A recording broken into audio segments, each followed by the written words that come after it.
शाही पर, तौबा है ऐसे जामों पर, हसरत है ऐसी हसरत पर, और दुख है ऐसे आलमों पर। तुम्हारे जीते जी पिताजी तुम्हारी बेटियों की मांग का सिंदूर जड़ गया, तुम्हारे दामाद कंस का वध उस छलिया कन्हैया ने कर दिया, एक ग्वाल के छोरे ने कर दिया। ओ जैसे जरासंध ने सुना परीक्षित जी सभा में खड़ा हो गया, अब खड़ा होकर के आज जरासंध कहने लगा, सुनो आया दवी महीम कर तुम चक्रे परम मोद्यमम।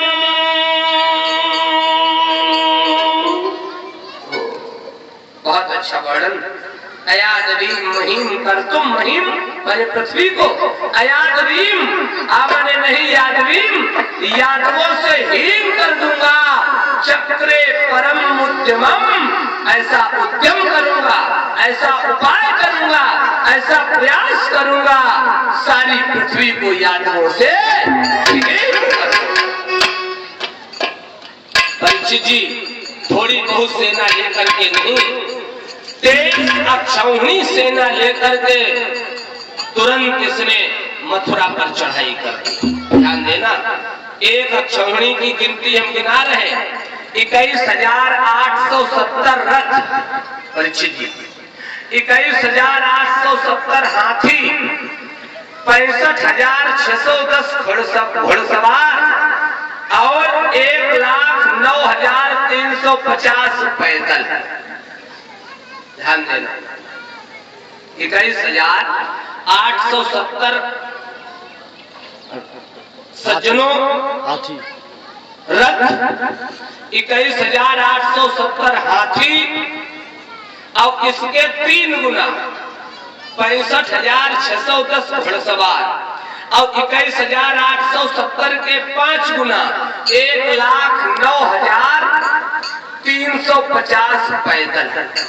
टोटल संख्या हुई 2,18,700। ये एक अक्षौहिणी की हुई। अब इसमें 23 का गुणा करो, इतनी सेना लेकर के और सज्जनों मथुरा नगरी को चारों तरफ से घेर लिया। जरासंध युद्ध करने के लिए आया है। ओह, उसी समय 2 दिव्य विमान आए हैं, एक पर हल और मूसल रखा हुआ है, किसका है? बलराम जी का। एक पर सारंग धनुष रखा है, किसका है? कृष्ण का। ओह, अपने अपने रथ पर जाकर के प्रभु बैठे हैं। जरासंध की सेना का संहार किया। बलराम जी तो लंबे दांव दिखाने वाले हैं। बलराम जी ने उसी समय जरासंध को हल में फंसा लिया, अपने पास घसीट कर ले आए और जैसे ही प्रहार करना चाहा मूसल से, कृष्ण ने कहा दादा जरा ठहर जाना, रुक जाना। क्यों? कहा पहली बात तो जरासंध मरेगा नहीं। ध्यान दें, पहली बात जरासंध मरेगा नहीं, और अगर आपने इसे मार दिया तो फिर निशाचरों को ढूंढना पड़ेगा। क्यों? सिपाहियों का वध कर दो, सिपाही मार दो, सेना मार दो और राजा को छोड़ दो, वो फिर सेना की भर्ती करेगा है? अब बताओ, निशाचरों की सेना में क्या सज्जन पुरुष जाएंगे? तो दुष्ट ही होंगे ना। ओह, जरासंध को छोड़ दिया। जरासंध जाता है और जाकर के इसने फिर 23 अक्षौहिणी सेना इकट्ठी की है, फिर लड़ने के लिए आया, फिर हार गया। 1, 2, 10, 15 बार नहीं, एवं सप्तदश तावत् अक्षौहिणी बलः, एवं सप्तदश, सप्त माने 7 और 10, 10, 7, 17। इस प्रकार इसने 17 बार 23 अक्षौहिणी सेना लेकर के मथुरा पर चढ़ाई की और सज्जनों 23 बार हार गया। सेना नहीं बची। 18वीं बार इसने संतों को लिया, ब्राह्मणों को लिया।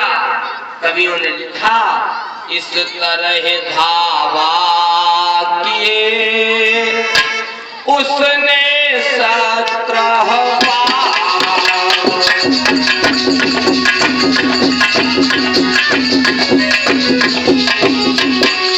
यदुवर ने हर बार ही उसे हटाया।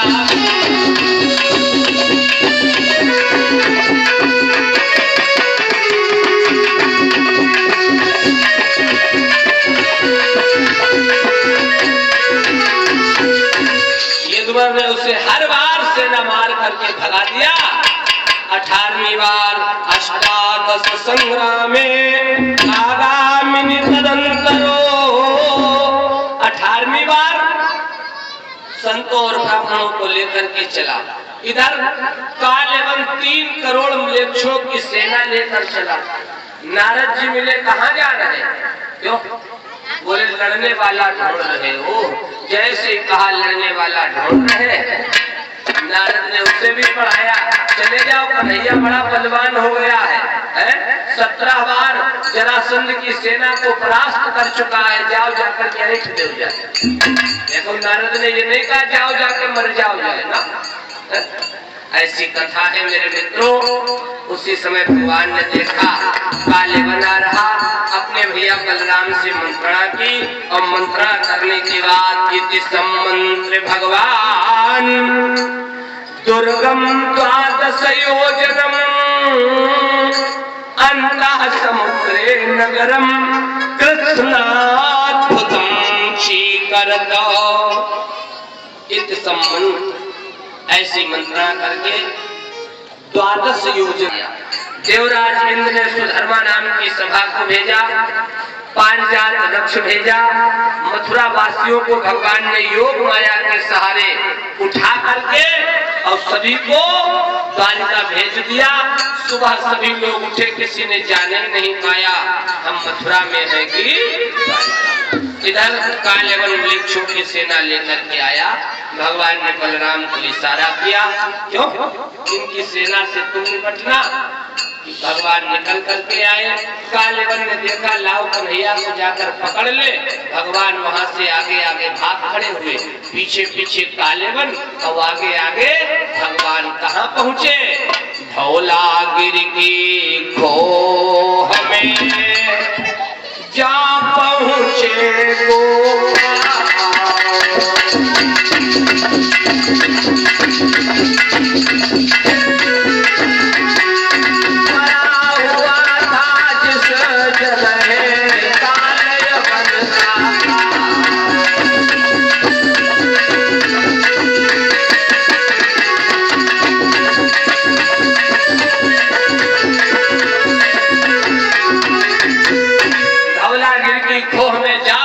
गोपाल और पड़ा हुआ था जिस जगह कालेवन का। एक महोदय सो रहे थे, भगवान आगे बढ़े, अपना पीतांबर उतार करके भगवान ने उनके ऊपर डाल दिया, उड़ा दिया। स्वयं जाकर एक शिलाखंड के पीछे छिप गए। कालेवन पहुंचा, कन्हैया हमारे डर की वजह से यहाँ आकर लेट गया, सो गया।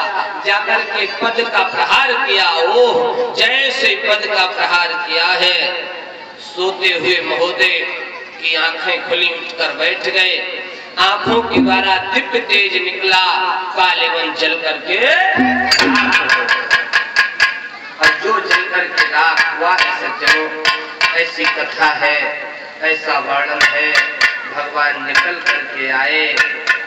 परीक्षित ने पूछा, ये कौन था?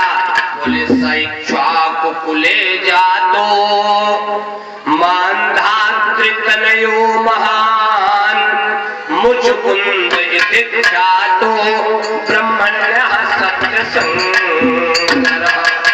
साइक्ष्वाक कुले जातो मानधातृतनयो महान। ये इक्ष्वाकुकुल में उत्पन्न हुए मानधाता के पुत्र थे। क्या नाम? बोले मुचकुंद ख्यातो। इनका नाम मुचकुंद था। यहाँ क्या कर रहे थे? बोले देवासुर संग्राम हुआ। ब्राह्मणों के बहुत बड़े भक्त थे। देवराज इंद्र की इन्होंने मदद की, देवता विजयी हुए। देवराज इंद्र ने कहा हमसे वरदान मांग लो, जो कहा वरदान मांग लो। महाराज मुचकुंद कहने लगे मैं युद्ध करते करते थक गया हूँ, विश्राम नहीं कर पाया, हमें ऐसी जगह बताओ जहाँ जाकर के हम आराम से सोते रहें, हमें कोई जगावे ना, और जो जगावे हमारी नजर पड़ते ही उसका काम तमाम हो जाए। जाओ धौलागिरी की गोह में जाकर सो जाओ, जो तुम्हें सोते से जगा देगा तुम्हारे आंखों के दिव्य तेज के द्वारा वो जलकर हो जाएगा। वही महाराज मुचकुंद क्यों उठकर बैठे, काले का अंत हुआ। भगवान निकल करके आए। महाराज मुचकुंद ने भगवान को प्रणाम किया, परिक्रमा की। भगवान ने कहा भक्तराज जब तुम यहाँ आए थे तब सतयुग था, त्रेता पूरा निकल गया, द्वापर का अंतिम चरण आ गया। अब तुम जाओ गंधमादन पर्वत पर हमारी आराधना करते हुए हमारे धाम को ले आना। भगवान को प्रणाम करके भगवान का गुणगान करते हुए परीक्षित जी महाराज मुचकुंद गंधमादन पर्वत की यात्रा करते हैं। बोलो गोविंद भगवान की। गोविंद हरे गोपाल हरे, जय जय प्रभु दीन दयाल।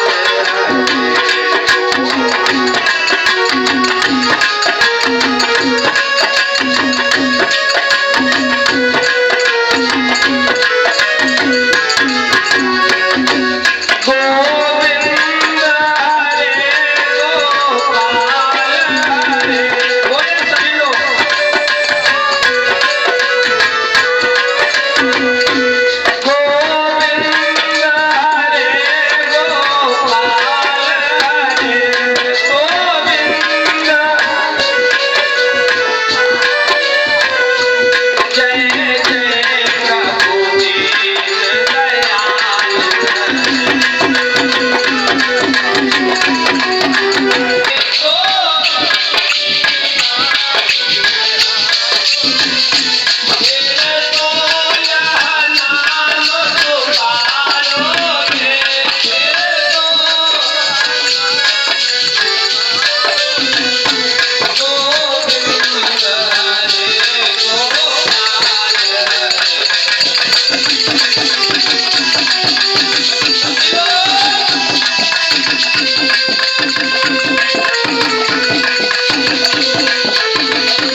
लेकिन अब आगे की कथा मौसम बहुत अच्छा है। क्यों?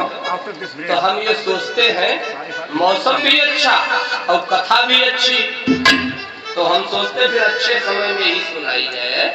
हाँ, अगर अभी सुनाएंगे तो मामला बिगड़ सकता है। अब तो टाइम 5:30 बज रहा है ना? तो आगे की कथा के लिए आप लोगों को 7:30